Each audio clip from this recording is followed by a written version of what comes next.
Hi guys, இன்றைக்கி நம்ம என்ன பார்க்க போகிறோம்னா அவரைக்காய் தொக்கு தான் பார்க்க போகிறோம். அந்த அவரைக்காய் தொக்குக்கு தேவையான அவரைக்காய் பொடியாக நறுக்கி எடுத்து வச்சுருக்கேன். 2 மீடியம் சைஸ் தக்காளி, 2 மீடியம் சைஸ் வெங்காயம், கொஞ்சமாக கொத்தமல்லி, கொஞ்சமாக கருவேப்பிலை, ஒரு மிளகாய் எடுத்திருக்கேன். இப்போ ஒரு பேன் எடுத்திருக்கேன். பேன் நல்லா சூடானதும் கொஞ்சமாக எண்ணெய் ஊற்றி எண்ணெய் சூடானதும் கடுகு போட்டுக்கிறேன். கடுகு பொரிஞ்சதும் கருவேப்பிலை, மிளகாய் போட்டு நல்லா வதக்கிக்கிறேன்.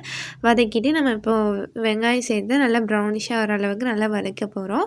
நீங்கள் இன்றைக்கி அவரைக்காய் நான் ரொம்ப பொடியாக நறுக்கியிருக்கேன். உங்களுக்கு கொஞ்சம் இதை விட கொஞ்சம் பெருசானா கூட நீங்கள் வதக்கலாம். நல்லா தான் இருக்கும் டேஸ்ட்டு. இப்போ இந்த மாதிரி வெங்காயம் நல்லா வதங்கினதுக்கப்புறமா தக்காளி சேர்த்துக்கிறேன். தக்காளி சேர்த்ததுக்கப்புறமா கொஞ்சமாக மஞ்சத்தூள், இதுக்கு தேவையான உப்பு சேர்த்து நல்லா வதக்கிக்கிறேன். நல்லா வதங்கினதுக்கப்புறமா நம்ம எடுத்து கட் பண்ணி வச்சுருக்க அவரைக்காவை சேர்த்துக்கலாம்.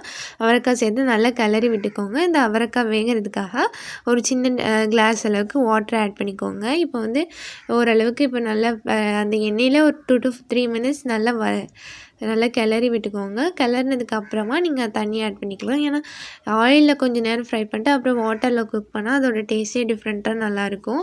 இப்போ எனக்கு நல்லாவே குக் ஆகிடுச்சு. இப்போ ஒரு கிளாஸ் வாட்டர் ஆட் பண்ணியிருக்கேன். ஆட் பண்ணி நான் மூடி போட்டு நல்லா க்ளோஸ் பண்ணி வச்சுட்டு போகிறேன்.